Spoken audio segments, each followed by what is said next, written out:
What was the realization at that time that yes, go into the entrepreneurship? I always felt in companies that lack of empowerment. I always felt that I don't really do any business decisions. Finally, I wanted to do something nice for myself. It's like I deserve to follow my dream, which I had all my childhood, and then I just took it.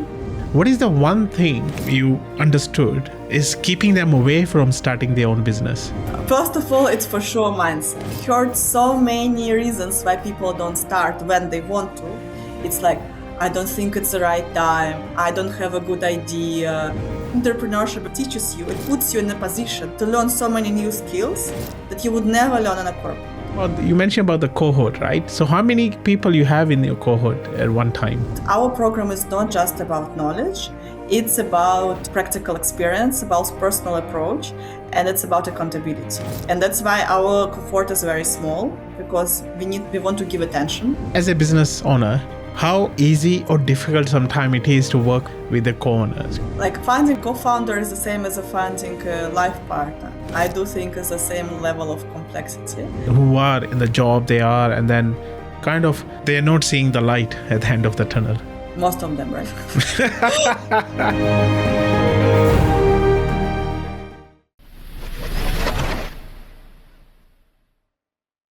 Hello friends. My guest today says something that stuck with me. She said, if you have spent the last 2 years thinking about or reading about starting a new business without actually doing it, you're already spending the time, you already spent all your time, but you're not just getting the results from it. Her name is Victoria Scher. She spent 11 years in German corporates, built a side business, and now running 12 Brave. We're going to talk about her journey, her experience, her learnings, and why she started 12 Brave. She is helping over 100 professionals do the same thing, to run a side business and be the solopreneurs like she is. So let's talk about it. But before we go, I would like you to please like and subscribe to this channel, The Rohit Gautam Show, where we talk business, leadership, and the human mind. Without further ado, let's talk to Victoria about 12 Brave. Hi, Victoria. Welcome to the Rohit Gautam Show. Hi, Rohit. Great to be here. Oh, thank you very much. How are you feeling? Well, I'm feeling quite all right. It's Friday evening, but I'm still quite a lot of energy for this podcast. Yeah, thank you very much. Thanks a lot. So I know we talked earlier as well what we're going to talk about, but I want to ask you what's happening in your life at the moment. Well, my life is in transformation. Oh, It's a funny word because I used to be running a transformation for large organizations like Aldi, for example. So now transformation is a word is with me for many years now, but now it's my life transformation because quite recently I left my job after 12 years of being full-time employed for different companies. I became entrepreneur, and it's a very interesting time, and it's a big personal transformation. that's true. That's true. And becoming a founder as well, especially we're going to talk about, today as well. It is transformational, right? So, like you mentioned, Victoria, been 12 years, right? You've been working in corporate world, and then product strategy lead at Aldi as well. And where the journey started, what was the time when you thought you want to be the entrepreneur? Well, the truth is, I think I wanted to be entrepreneur all my life, to be honest. Like now remembering me as a kid, I always thought that one day I will have a business. And I even tried. So I had some smaller, this business businesses for kids. So I did different things. Even when I was at school, for example, I was tutoring. I was tutoring maths to younger students. I was also sometimes organizing some bake sales or other kind of like jewelry sales. So I did different things, and it really excited me how I can really turn my skills into money myself independently. That was really always excited me. But what happened next is I moved to Germany. I moved to Germany when I was 23, alone. I didn't speak German. I had no idea where I'm going, getting what I'm getting into. And yeah, I spent the next 10 years not thinking about entrepreneurship so much anymore because I was building a career, and in a new country, I thought it's like a logical path to take. And then when you actually came out of that career of corporate world, what was the realization at that time that yes, now I need to now jump and now go into this, entrepreneurship? So I will be honest with you. For the last, yeah, for all my career, besides in the very beginning, I worked for a B2B scale up, but afterwards, meaning for more than 9 years, I've worked for large corporations, like 100,000 employee large corporations in their headquarters, in IT departments. And I do think it might be not that different from scale ups, but it's still a special culture. And for the last 5 years working there, I already started feeling a bit limited. So in the beginning, it was very exciting, new. I felt really happy that being an immigrant, I got a good job, and that I was actually getting quite good career perspective. I was promoted every 1 2 years, which was actually very fast for the career track. So I was doing good, but I felt that the structure is super limiting, right? I all my life I wanted to be a product manager. I started to be a product manager. My first job was to be a product manager, and what really excited me is that product manager is actually supposed to be a small CEO of a product, right? Yeah. But in a big company, it never happened. I always felt that lack of empowerment. I always felt that I don't really do any business decisions, and yeah, and that's why for the last 5 years already I started building on the side. So I decided I was not really brave to quit, but I was brave enough to start building on the side. I built like product training company, consulting, also travel community, and also I became quite, I don't know, I don't want to say popular, but well-known speaker for product topics in Europe and in the UK. So I did different things, but it was always like a bit on the side. And then I decided to take a leap. I mean, I can also tell you that there were different circumstances to this, because I really felt in the end that I just need to make a switch, because the last job didn't really excite me at all anymore. I was driving a transformation at Audi, at a large retail organization, and it became tough because I felt really practically no impact of what I'm doing. And I really don't work for money. I work for making my company a better company. I really work for company to make more revenue. And I didn't see it at all. I didn't see any impact in the end of what I'm doing.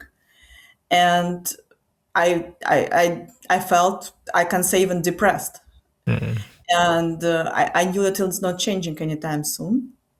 And I also knew that if I just change for the similar role in another company, it will be the same. Because it's, as I told you, I spoke at different conferences. I knew a lot of people doing similar things. And I knew it's not the company. I knew it's the position, it's the role, and it's the whole environment of these big corporations. And I thought that finally I wanted to do something nice for myself. It's like I deserve to follow my dream, which I had all my childhood. And then I Yeah. just took the leap. Amazing. So let's talk about your dream. You mentioned 12 Brave, your company name. Where the name came from? I know I heard Brave word you mentioned earlier. So where the actual name came from? Is the same? Well, first of all, I think it does sound nice. So we wanted to come up with name which is not exactly connected to the product. So because we're actually building an ecosystem, it's not just one training or one community, it's a system. And 12, it was in the beginning, it was 12-week program. Now it's 10-week program. And also in the beginning, we had 12 mentors. So there was just number 12 was all around us. And it was like, why don't just do it? 12 brave. Even though some people say 1 too brave, but actually it's 12. It's 12 Brave, yeah. Good, nice. So, could you explain to our audience, please, what what is the product for that company? Our main product it is a cohort program where we help people like us, senior professionals, to start a side business. It is, as I said, 10-week program. And besides me and my co-founder, Kate, we have 10 entrepreneurs who also used to have a successful corporate career. Some of them still have, but they also build a successful businesses on the side or now full time.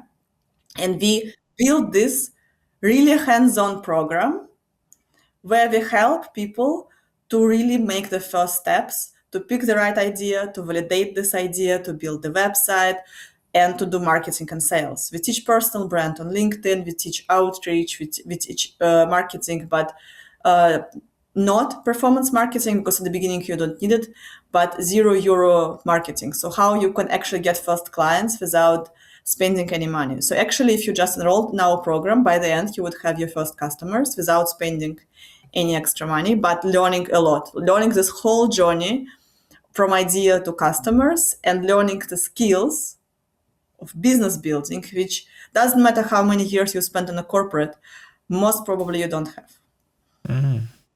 Okay, interesting. So people like me, right, who are doing a job as well, right? And in your experience, I know you met with many people, many leaders who have joined your program as well, your cohort as well. What is the one thing you understood is keeping them away from starting their own business? Well, I don't want to sound cringe, but but first of all, it's for sure mindset. I heard so many reasons why people don't start when they want to. It's like, I don't think it's the right time. I don't have a good idea. I don't know if I have enough time to do it. I'm afraid that my company will learn about it and fire me. And all this, I can take any of those reasons and tell you why this reason is not actual reason. But I think people, and actually, by the way, I studied coaching, so I know this is real fact of our brain. When something is unknown, our brain tries to think of excuses why not to do it because it looks hard. And building a business sounds hard, and it is hard to be honest, but it's manageable. That's what I want to say. It is definitely manageable if you do the steps and if you put your mind to it and give yourself some time. But sometimes it's all about like salary as well, right? You in a normal job, you know the salary is coming in, and I know how hard entrepreneurship is, to run your own company sometime. So how did you manage that? I would like to hear it from you as well because you did that. How did you manage that? Well, it is definitely hard. That's why I said definitely start on the side. So our whole program is for people starting on the side. If you already made the leap, of course, we also have some people like this, but we are very well suited for people to try entrepreneurship on the side. For me, to be very honest, there was also a practical reason. My company started a policy, return to office policy, and I was living 300 kilometers from the company. So when I was hired, I was promised that it will never happen, but it did. And of course, moving closer to the company and to work in a role I don't like was a crazy decision. So I didn't take this decision. So this is actually, so I had also some reasons why I started full time, but I don't regret it. I don't regret it because it definitely gives me now a momentum. And I didn't, the good part is when I had no job anymore, I didn't start from scratch. First of all, I already had experience of 6 years of running a side businesses. And this particular business, 12 Brave, was already running. It was already running for several months. So we already had a validated and tested idea that it will work. So now I just work on scaling it. And I did feel that, sometimes I worked full time for 12 years. And some people told me when they left their job, they were like lost. They had suddenly nothing to do. I had even more to do than I had during when I was working. So for me, there was no transition. I just started directly working. The business is like this, right? On the side business. I know my podcast topic, one of the main topic is business as well and leadership. Let's talk about business side of this. How hard was it at the start of this journey for you? And how did you overcome it? Well, I would not say I completely overcame it. I think now it's a new reality because it is definitely emotionally harder at some points because it's a lot of unknown. And on the good thing is that you can rely only on yourself. The bad thing is you can rely only on yourself, right? So on the one hand, I do feel it is much more flexible than when the company limits you, when there is a glass ceiling, there is no budget, there is a manager who you don't like or any other reason. I do feel now much more empowered, but it's a lot of responsibility on one woman's shoulder, right?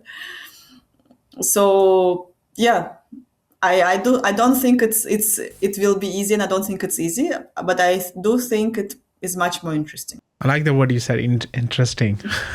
so I know opening a business is very tough. It's not easy, and then this is why I think you help people like myself and people like others who are leaders in their company to do on the side, help them achieve their vision, help them achieve where they want to go, right? So tell me a little bit about, you mentioned about the cohort, right? So how many people you have in your cohort at one time? So we are striving for 10 people. So sometimes we have a bit more, 11, 12, but it's more or less 10 people because we believe knowledge is everywhere. Even though we do share very practical knowledge, which you can't just Google or GPT, definitely because it's all like pure experience, benchmarks, results. So it's what we share, but still knowledge is everywhere. And our program is not just about knowledge. It's about practical experience, about personal approach, and it's about accountability. And that's why our cohort is very small, because we want to give attention. So to be honest, let's be honest, this is not the best business model because definitely there are so many companies with recorded courses who just spend instead of spending all this money in the product, they spend in marketing, this whole marketing funnel, performance marketing, so that you buy 500 euro recorded course from them and then you never finish it, and then it doesn't really change your life. Like, our program literally changes lives, and we know it and we see it. And for me, it's okay. So for me, it's okay that we start building a product which is really amazing, and then we find a way to scale it. Then we start with a money-making business model, but the product doesn't excite people so much, and then maybe the business doesn't grow. Your co-founder, Kate, right? So as a business owner, how easy or difficult sometimes it is to work with the co-owners? Could you share your experience working with your co-founder, please? Hi, Kate. Well, I do think it definitely is not always easy. So, like, finding a co-founder is the same as finding a life partner. I do think it's the same level of complexity, but I do think you might compromise a bit more. Because I think I'm very lucky with Kate. But I do think that I could also do it alone, right? So I don't think that finding a co-founder is a must reason to start. But I'm really lucky there, and we know both that we are stronger together, and we are trying to always work through our issues. I would put it like this. It's the cohort itself, because I was reading about 12 Brave as well a little bit, and there's a lot of AI involved in this as well. In 12 Brave.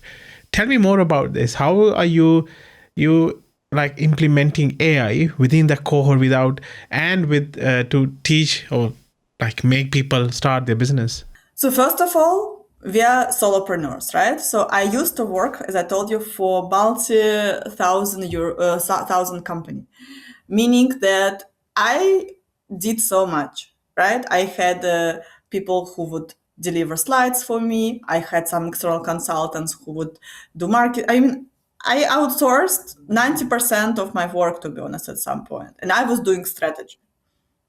Now I do everything, right? From writing emails, PowerPoint decks, marketing, sales, product, partner management, project management. Honestly, I'm like a Swiss knife, and I do think that I am like, as a person, as a professional, I'm so much more evolved now, but it's definitely hard. So as a solopreneur, there is no way out. You use AI.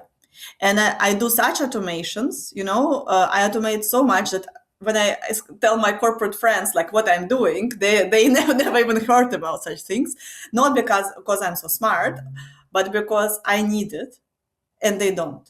And that is actually a very important point. I think people need to try entrepreneurship because it teaches you, it puts you in a position to learn so many new skills that you would never learn in a corporate. So based on this, what I can say, I use AI daily, and it's not just using it to ask questions, but I do build a lot of automations, workflows, agents. And because I'm an entrepreneur myself, and we are teaching people to become entrepreneurs, there are a lot of similar cases. So we also bring automations and shortcuts we found to our students because they are all senior professionals. So we have, for example, 3 chief product officers currently in the program. We have 2 consulting team leads. We have several project managers, program managers. They are very busy people. And of course, the more shortcuts we can give them, the better. But what we also tell in our program, AI can't replace critical thinking, and AI can't replace the orchestration layer, right? So you still need to know when to do what and how, and then you can outsource it to AI. And that is what we also teach. Yeah, definitely. Yeah, I think it's AI is here to stay. And then, like you said, how can you automate it to make, because it's like you said, Victoria, it's really hard to be a solopreneur. It's very, very hard. And I used to own a wedding photography business, and I remember at that time AI wasn't there. If Wishy was there at that time, so I could use a lot of automation and then do some emails, invoices, image editing, and stuff like that. It's really hard. It's very hard. Yes, but I wish you good luck in this. I mean, you're doing an amazing job helping others as well to become entrepreneurs. So my mind was going into the, like you mentioned earlier, the different mentors as well. Is there any common pattern in ideas you see people come up with when they join the cohort at the moment? So first of all, this is a very good question, and remember I told you that a lot of people say I don't have an idea, so I can't start.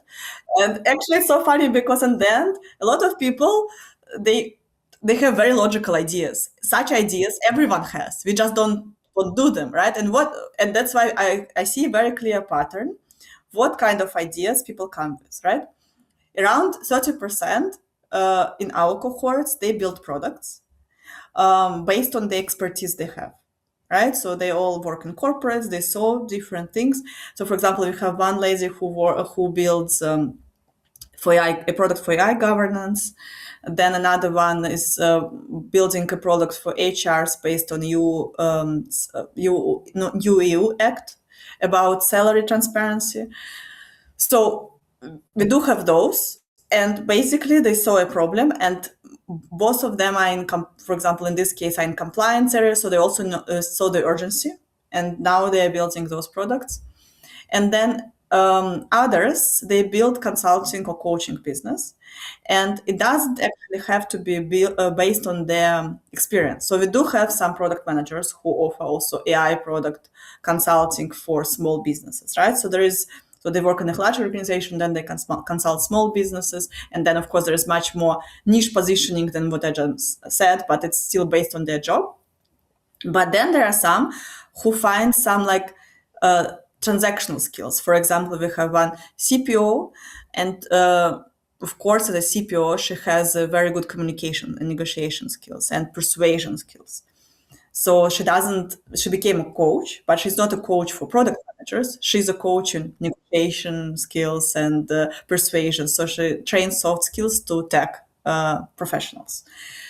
So this is also example. Or we also have some people who base their side business based on their hobby. For example, we have already 2. So in the whole cohort, in all cohorts, we have 3 people who build finance consulting business, where they advise experts on how to manage their private finances.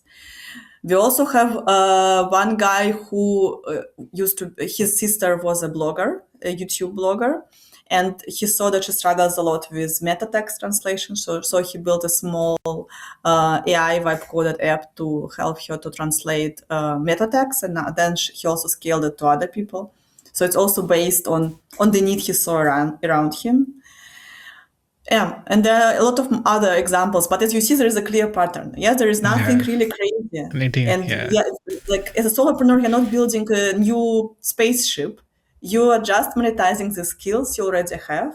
But important is how you package the skills. Is what we teach in the program, how to package and how to sell then the skills you already have. Yeah. So it's different. It's not like you come in with it's basically what skills you have, how you're going to escalate those skills, amplify those skills into running a business, side business, and be a solopreneur at the side, on the side as well.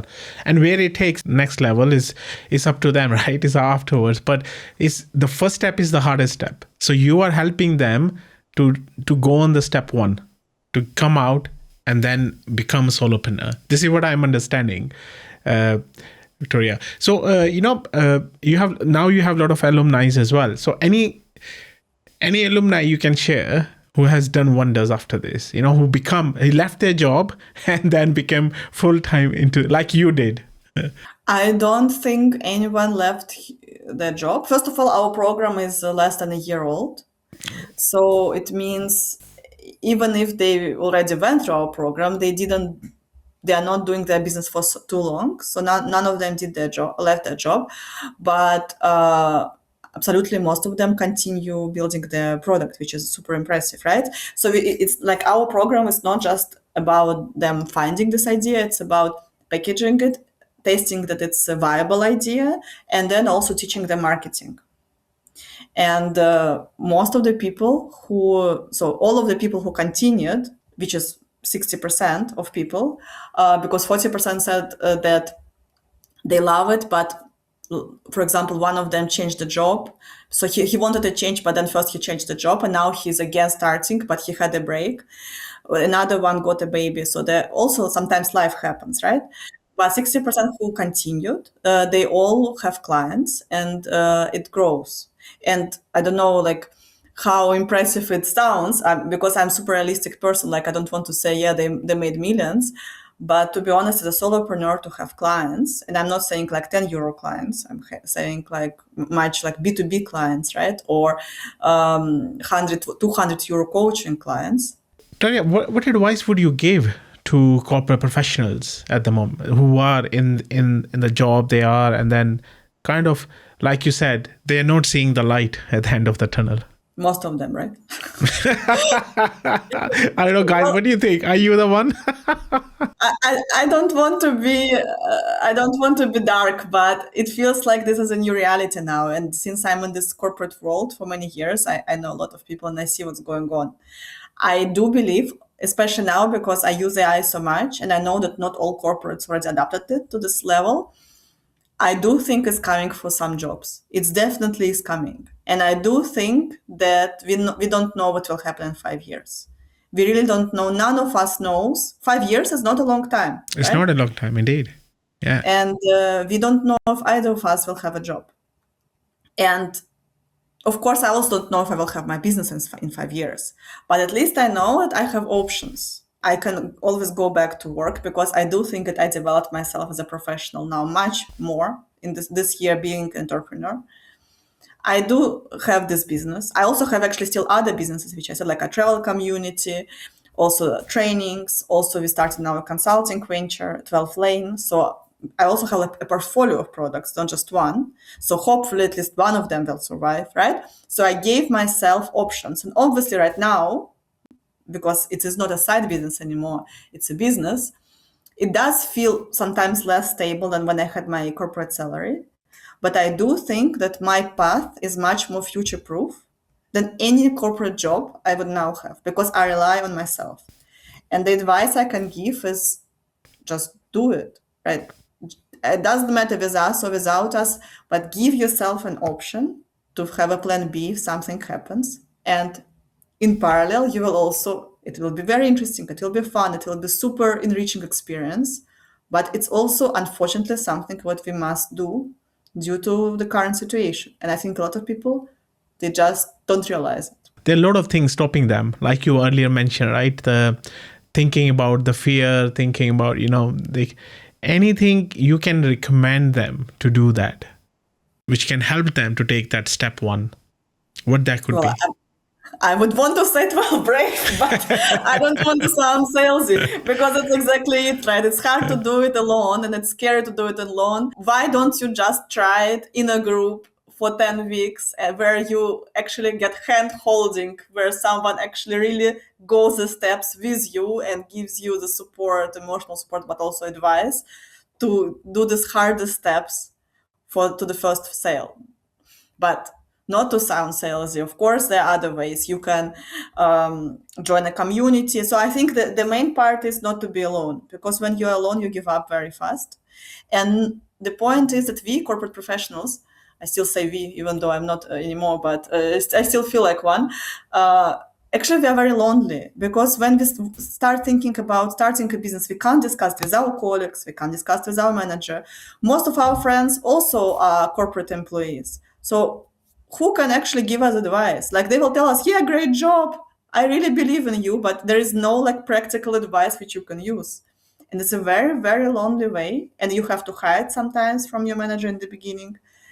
So find people who are on the same journey and support each other. That's a great advice. Well, one thing in my mind is to ask you about solopreneurship as well. You said it's been around 1 year plus. So what's your journey been just as a solopreneur? What was the most important thing you learned? Well, fully solopreneur, I'm actually just 5 months. Mm-hmm. What is the main thing I learned? A long time. Yeah, it's a long time. So what is the main thing I learned? Well, it's very hard for me to say, because I learn a new thing every day. It is really true.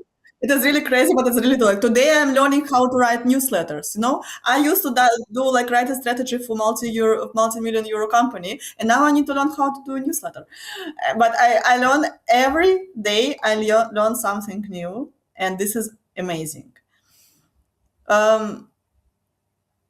I think what I really love, and as an ex-product manager, I told you my background is product manager, that I think it's amazing how I see the whole 0 to 1. How I now know that every decision I make, be it newsletter, be it product decision, marketing decision, it all in the end has a big impact on my wallet. So I'm becoming very strategic and cautious, and strategic in terms of connecting all the dots. And I think when you're in a corporate and you just have one role, you cannot connect all of this. And when you're a solopreneur, you can. And this, I think, is really amazing skill. Yeah, it is. It is. And how important strategy is? You said you're very strategic at the moment now. How important strategy is for a solopreneur? Strategy is definitely different for a solopreneur than for a large organization. But you need to have structure, and you need to understand what you're doing and why. Have certain metrics which you measure. So I'm running a data-driven business, right? So it's not just I do something and see one sticks. I do a lot of A/B testing. So strategy is definitely important to stay on track. Otherwise, you will just drown in all the small tasks you have to do.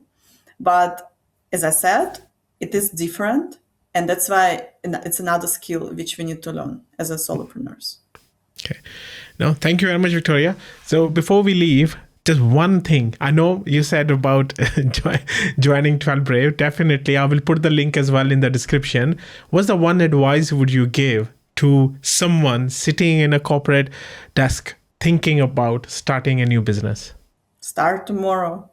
There is no better advice than just do it, because you will only learn, and the idea will only shape when you do it. There is no way to prepare it. Just do it. Great one. So guys, just do it. We are not Nike sponsorship, but just do it. Nike. So thank you, Victoria. Thanks for coming in and sharing your journey as well, and sharing about what 12 Brave is, and giving us a lot of wisdom on. And then I think this will go. I'll wish you good luck. This will go very, very big, because a lot of people here now, like you mentioned, because AI is coming in, or if automation is coming in, it's gonna change. They're gonna be a pivot in the industry. So I wish you good luck for your business. Thank you so much for the invite and for this lovely talk. It was really like, as you see, I'm smiling, right? So this talk did give me a lot of energy. Thank you for being a wonderful host. Oh, thank you very much. Okay, guys, I'll be back soon with a new leader, new business solopreneur or entrepreneur, whoever we call, whatever we call, and talk about human mind as well in few next episodes. So till then, take care, stay safe, and bye for now.